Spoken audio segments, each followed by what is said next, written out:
In the early 1990s, it seemed that Japan was the emerging market for drivers, or at least pay drivers, and it seemed that Japanese companies were getting involved in Formula 1 at a business level as well. But like all bubbles in Formula 1, it eventually popped. When you think pay drivers and bad teams hosting those pay drivers, Italy seemed to be the place where they all came from, for a time. From going through the old Wikipedia stat sheets from days gone by, it seemed that if you were a racing driver with a few million in backing and you needed somewhere to drive, you went to one of these Italian teams who had nothing more than a few employees, a can-do attitude, and a barrel full of passione. Osella, Scuderia Italia, Coloni, Eurobrun, Life, Andrea Moda, 40. Somebody even commented on an old video the other day saying, "Wow, look at all those Italians. Where have they all gone?" I mean, we do have Kimi Antonelli now, although the jury's still out on that kid. Is he as good as everybody thinks he is, or are we just getting nostalgic because he's called Kimi? But moving on. Montermini, Badoa, Alboreto, Tarquini, Battaglia, Patrese, Capelli, Larini, Gonzali, Nannini, Pirro, Caffi, De Cesaris, Martini, Barilla, and that's just the 1989 season. There must have been something in the water at the time, or maybe Italy, like Japan, had been experiencing a boom period. Was the lira doing quite well at that time? And that really was a time, wasn't it? The lira, the franc, the mark, the peseta, the pre-Eurozone years. Pre-EU years, because that wasn't a thing until 1993.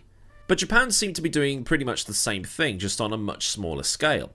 In these historical videos, we've looked at Footwork and Leighton House, two major investments into Formula 1 in the early 90s, or at least the late 80s to early 90s, and on an engine front, I've looked at Yamaha. And I probably should do the Mugen years as well, because there's some overlap there between the Mugen stuff and the Footwork stuff, and it would be interesting to see how Mugen and Yamaha stacked up against each other in those years as well.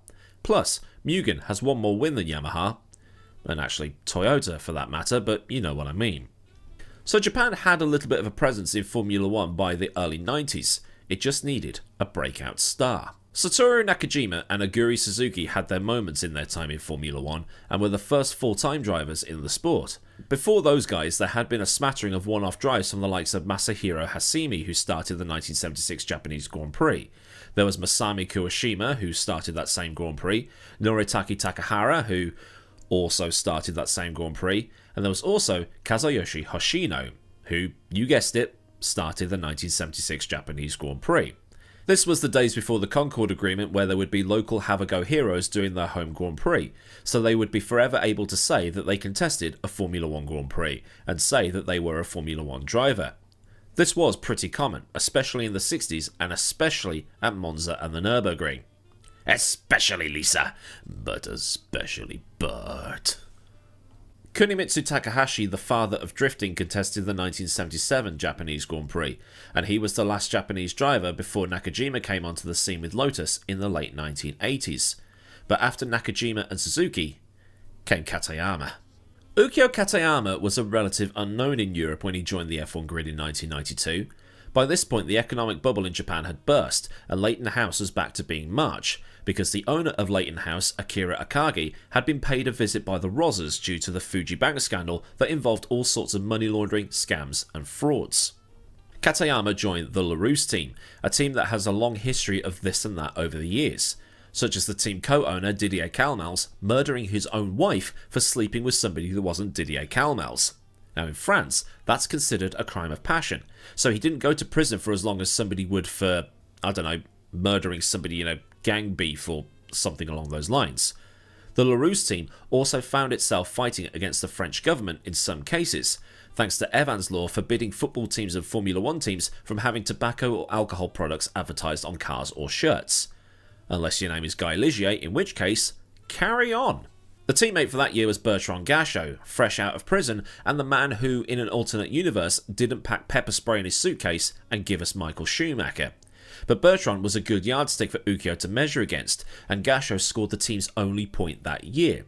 It should be said that by this point, Larrousse was the Venturi team, and was powered by the hapless Lamborghini V12. Katayama was able to knock on the door of the top 10 and even get inside it on a couple of occasions, and made it into the top 10 more times than Gachot did. But as you can see from this stat sheet, a sea of purple. And there's a did not qualify and a pre-qualify on there. Although, with Brabham going under after the Hungarian Grand Prix of 1992, pre-qualifying was abandoned forever at that point. When it comes to those retirements at Imola, Hockenheim and Estoril, it was a skill issue because Ukyo spun off, but all the other retirements were Lambo related. But there was some hope for the upstart from Japan. At the time, journalists and publications were saying that this was a driver that could score points, and maybe go a little bit further than his fellow countrymen who had come before him. On top of this, the small amount of resources that Larrousse had was going to Gasho, so getting those results with the hand-me-downs and everything else that came with it wasn't bad, all things considered. But his backing from Japan Tobacco wasn't quite enough for Larrousse to get some more bits and pieces done. It kind of paid for Bertrand's car, and that was pretty much it. The brand that Japan Tobacco opted to promote with Ukyo was something called Cabin, which I've never heard of. But the tobacco industry as a whole is quite weird because Japan Tobacco makes Lucky Strike, Cool and Camel cigarettes outside of the United States, even though they're owned by other companies, but I don't really understand it myself. But Japan Tobacco owns the Gallagher Group that makes Silk Cut. But the upward swing never began because Tyrrell, like Larrousse, was operating on a shoestring budget. And to be honest, Tyrrell had been operating that way for so long, they were about to get absolutely rinsed in this more expensive world of Formula 1. Tyrrell was using an aging chassis, and as we found out in the Yamaha video, engines that were blowing up left, right and centre. Any hopes of Tyrrell or Katayama getting anything evaporated, even with the new 021 that came in the middle of the season. A car that Tyrrell might have wasted time and resources on, since that car was chucked in the bin before 1994 came around. Katayama had been partnered with Andrea de Cesaris, a veteran of Formula 1 and a driver known as Andrea de Crasheris, but despite that nickname, it was Katayama that was walling it more often. In the first 7 races of the season, Katayama didn't finish a single one. The transmission went to Kyalami, he crashed in Brazil, and then had a clutch failure at Donington. It was a Yamaha moment at Imola, he stacked it at Barcelona, had another Yamaha moment at Monaco, and then lost gears at Manicourt. His half shaft went at Hockenheim, he spun off at Estoril, blew another Yamaha engine at Suzuka, and his season ended with another spin at Adelaide. Tyrrell finished dead last in the standings behind Scuderia Italia, who didn't even finish the season. They merged with Minardi for 1994.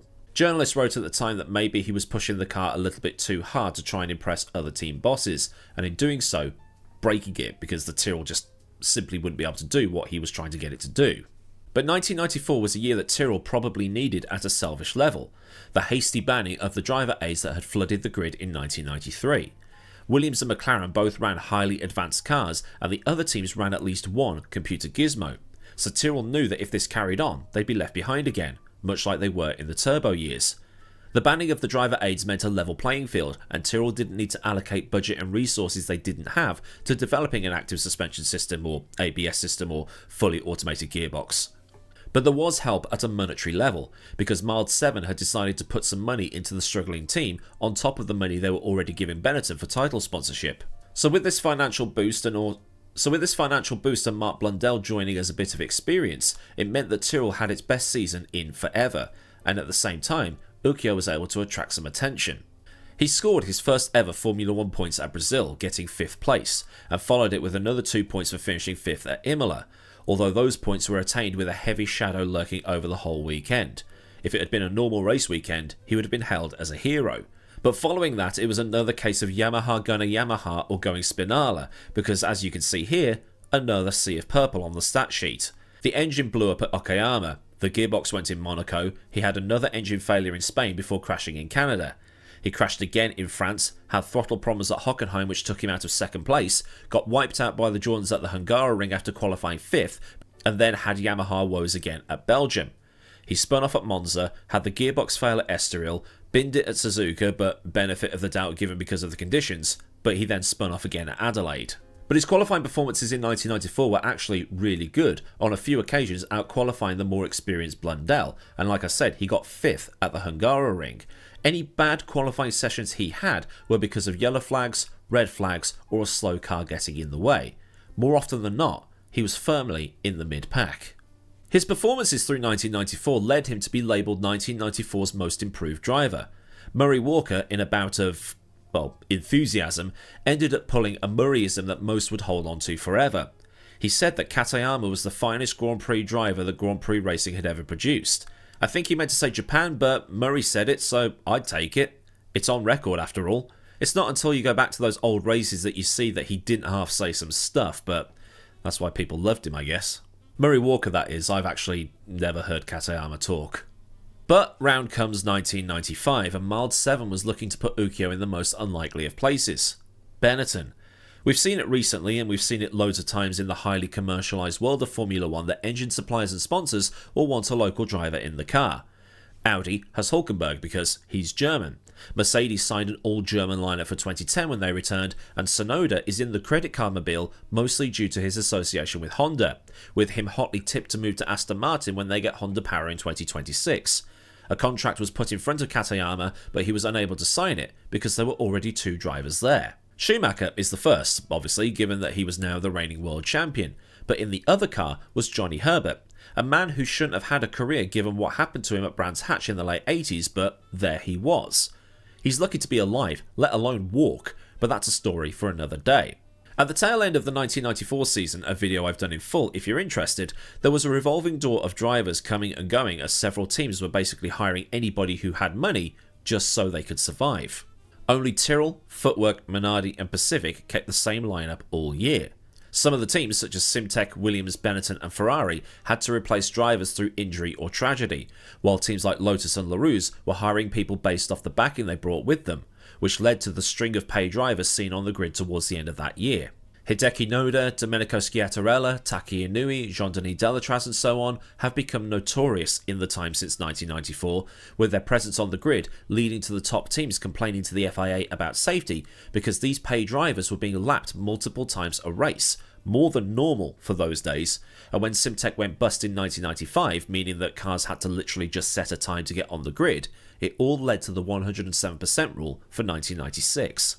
Lotus, by this point, had entered administration, which meant that some people were called in to try and sell bits of the team off to try and raise the money to pay off some of the debts. One of the things up for sale was Johnny Herbert's contract, which Flavio Briatore bought and then put him in the Ligier car for the European Grand Prix at Jerez, and then put him in the Benetton for the final 2 races of 1994 before hiring him full-time for 1995. Somewhere in all that was Flavio using Ligier to get Renault engines for 1995 and Herbert being sent on a fact-finding mission or something along those lines. So with Herbert and Schumacher locked in at Benetton, there was nothing that Katayama or Mild 7 can do, so he had to remain at Tyrrell for 1995. 1994 had been a productive season, even though there were critics. Nigel Roebuck had called Katayama's 5th at Brazil a fluke, saying that he only got there through attrition. But Katayama had done well to finish considering his dashboard had stopped working, and Roebuck was convinced that Blundell would have finished ahead of Katayama if Blundell had finished the race, not seeming to recall that Katayama had out-qualified Blundell. At Imola, Ukyo had been half a second faster than Blundell and out-qualified the British driver a few more times over the course of the year, as well as lapping over a second a lap faster than Blundell at Spain before the Yamaha went pop. Blundell went on to get a podium there, so it was a case of what might have been. As mentioned, Katayama had been pretty good at the Hungaroring, managing to finally get some notice with his 5th place on the grid, a qualifying position that shocked even Ken Tyrrell. But at Hockenheim, he'd been in 2nd place for most of the first lap, because he'd managed to dodge the carnage caused by Hakkinen at the start to get him up into that position, and despite contact with Damon Hill, he managed to wangle his way back into 2nd before the throttle went. But because of the retirements that year and other bits and pieces that went against him, he seemed to have Blundell's number through the whole season. Katayama got 5 points but Blundell got 8, and Katayama only finished 4 races all season. There is some reckoning that without all the bad luck, so, a Yamaha engine that actually worked, his points tally could have been into the 20s, but we'll never know. 1995, still with Tyrrell, was a washout. No points scored, partly due to Tyrrell trying this innovative suspension system that just did not work. On top of this, Ukyo had been diagnosed with cancer. It wasn't terminal, but his doctor was urging him to stop racing while he got treated. The crap car, the what-if deal with Benetton and the cancer made Katayama lose his spark, and the 0 point scored pattern continued into 1996, as Ukyo was unable to score points where Salo could. In turn, he was hindered due to his small stature and the new mandatory cockpit size that came in that year. Basically, he couldn't see out of the car properly. He finished his Formula 1 career cancer-free at Minardi, but the move was more sponsor-based than anything. Jarno Trulli was too fast for him, and he opted to retire from Formula 1 at the end of 1997, preferring to focus more on mountain climbing. He has also stated that he was hanging on to a seat that somebody more deserving should have had.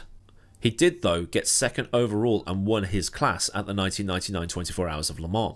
So most of us remember Katayama as one of those also-rans. A simple pay driver who turned up and bought his way through 6 seasons where somebody else more deserving and talented should have had the job instead.